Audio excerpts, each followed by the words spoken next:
कल मेरा पेपर है तो उसके लिए मुझे पेपर तैयार करना होता है और मैं पेपर तैयार करने बैठ जाती हूँ। जैसे ही मैं पेपर तैयार कर रही हूँ तो मैं 2 से 4 क्वेश्चन की ही प्रैक्टिस कर पाती हूँ मुश्किल से। फिर मुझे भूख लगना शुरू हो जाती है और मैं फ्रिज खोल कर देखती हूँ तो उसके अंदर आड़ू रखा होता है। मैं उठा के आड़ू खाना शुरू कर देती हूँ। अंगूर नज़र आ जाते हैं तो भाई ये अंगूर वो अंगूर हैं जो अंगूर अभी खट्टे हैं और ये वाकई ही बहुत खट्टे थे।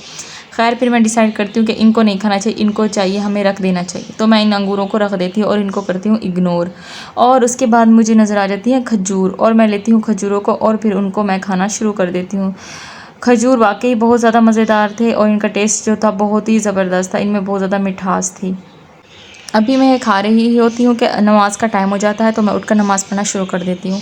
जैसे ही मैं नमाज़ पढ़ती हूँ उसके बाद मैं चली जाती हूँ अपने परिंदों को देखने। अभी मैं अपने परिंदों को देख ही रही होती हूँ तो मैं देखती हूँ कि उनके बर्तन में पानी ख़त्म हो चुका है। तो मैं उनका बर्तन उठाती हूँ और उसके अंदर पानी भर के उनको वापस रख देती हूँ। और उसके बाद फिर जैसे ही मैं अपनी पढ़ाई की तरफ आती हूँ तो मैं देखती हूँ जो मेरी बहन है वो मेकअप कर रही होती है तो मैं उसके पास आके बैठ जाती हूँ और मैं भी मेकअप करना शुरू कर देती हूँ। यार जब भी मैं पढ़ाई करने बैठती हूँ कुछ ऐसी अनएक्सपेक्टेड चीज़ें होती हैं जो मेरा जो इंटरेस्ट है ना पढ़ाई की तरफ से हटा देती हैं। और उसके बाद मैं फिर ख़ुद को तैयार करने लग जाती हूँ और तैयार करने के बाद फिर मैं इतनी थक जाती हूँ कि मेरा फिर जो मूड है बिल्कुल भी पढ़ाई का नहीं होता। और उसके बाद मैं बुक्स बंद करके दोबारा से सो जाती हूँ कि थोड़ी देर आराम कर लिया जाए और फिर मैं उठ के पढ़ लूँगी।